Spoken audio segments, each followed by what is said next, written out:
Hi, everybody. My name is Rebecca Kraber, and I am the Director for Congregational Development here in the Southern Province. And we have been doing a series of videos talking to different church leaders about ways in which they're shifting and things that they're learning as they try new things. So today we have Pastor Rusty Rushing, who is going to tell us a little bit about hospitality at Peace Church. So Rusty, go ahead and introduce yourself and what you're up to. Well, hello, Rebecca. I'm Rusty Rushing. I'm the pastor at Peace Church as well as a little church on the lane. And I've been at Peace, I guess, since 2016. And when I first got to Peace, Peace was was in the midst of a transition. And we had to kind of make some decisions on where God was calling us to go and who God was calling us to be. And we actually went through a process utilizing another book called Shift, written by a different author, and it focused really on three shifts, three moves from membership identity, looking at ourselves as members versus at ourselves as disciples, from looking at being an attractional church where we're trying to do things to bring people in, to what does it look like to be a missional church. And then making a shift from being a consumer church where it's all about feeding ourselves to sacred partnering. And those were sort of the three big moves that we focused on. And so a key component of that was also what the author and trainer Mark Tidsworth mentioned, called holy experimenting. And so it really was, you know, kind of picking some things and just playing around and experimenting with what the church might look like and where we might be able to go. But we went through an intentional discernment process, including some asset mapping, and that was one of the key things that kind of popped out when we did the asset mapping.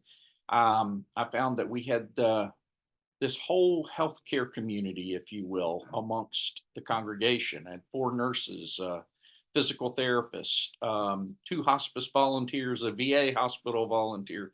My wife is an oncology trained massage therapist, works with Living Cancer Institute. I spent 26 years in healthcare. So we had this whole healthcare community that was worshiping together. And I thought that was kind of interesting. And so I began kind of looking at, okay, well, what does that say about us as a congregation? Well, it says we're a bunch of caregivers. And so then the question became, who's God calling us to care for? And Peace is an older congregation. They're very traditional in their worship, and that wasn't going to change. And so the first thing we tried, we actually moved into a local elementary school and tried partnering with the school, and that became our place of worship and ministry. But we really weren't able to connect with the school the way we wanted. We tried a million different things, but honestly, the school just didn't really need us, or at least they didn't feel like they did.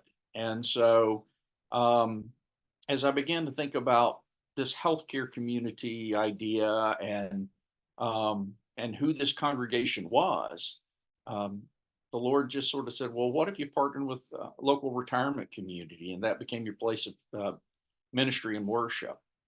And so that's what we did. We found actually 2 retirement communities that we partnered with, and we would go in on Sunday mornings and worship and invite the residents to be a part of that. And it was really great. And then COVID hit, and that shut down everything. So once COVID lifted, if you will, one of the retirement communities had kind of gone in a different direction, and so we ended up back at the first place we had been, which was called Brightmoor of South Charlotte, and we reinstituted services there. And it was interesting because the residents that had worshipped with us before, many of them were gone, and so it was truly starting over again. I think we had 1 resident, maybe 2, that were with us prior to COVID that came back afterwards. And so we go in on Sunday mornings. We go in. They've got a beautiful room they call the multi-purpose room, and baby grand piano, and our whole congregation goes in, and we invite the residents to join us. And we probably have, on a given Sunday, anywhere from 12 to 15 regular residents that join us every time we're there. And so we've built community with them. They consider us part of their community, and we consider them part of a Peace congregation. And it's just really, really kind of beautiful to watch. And I think one of the things that's really been cool is seeing how having those residents come together to worship with us has enabled those residents to build community within themselves, even when we're not there. It's provided a means of connection and community amongst the facility and the residents and the community that I'm not sure would have happened otherwise. So that's been really cool to see. I know that you talked about how the two communities engage with each other. What's that been like in terms of hospitality? I think we often is like when I open my space to you, but is there a own practice of hospitality that is different or that you've experienced because you're in someone else's space? Well, it's interesting because we're coming into their home. This is their home, and yet we're bringing the worship service to them. So in some respects, we're both there's a genuine exchange of hospitality. They are welcoming us into their homes, and we are welcoming them into our worship. And so it truly is an exchange, and it's taken some time. At first it was a little kind of awkward for everybody because nobody knew anybody. But as we've gotten to know each other, it's really been a cool situation. And they just treat us as if we're part of their community, and we do the same for them. So I guess, again, to reiterate it, there really has been an exchange of hospitality. They have gone out of their way to welcome us into their homes, and then we have gone out of our way to welcome them into our congregation. If there was like one thought that you wanted to leave us with about what this has meant to you, or what you think, what one learning that you would leave us with, what do you think it is? Well, I think one thing is helping us to realize the value of community. And we talk about relationship, especially in the Moravian Church. We talk about relationship and we talk about community a lot, but a lot of times that is a very, at least in my experience, it's a very inward focused community. We're focusing on one another and our own needs. And this is being intentional about creating community with other people and inviting them to be a part of it. And it means that we as Peace, we've had to change, and the residents have had to change. But God has blessed us in the midst of this to help us learn from one another.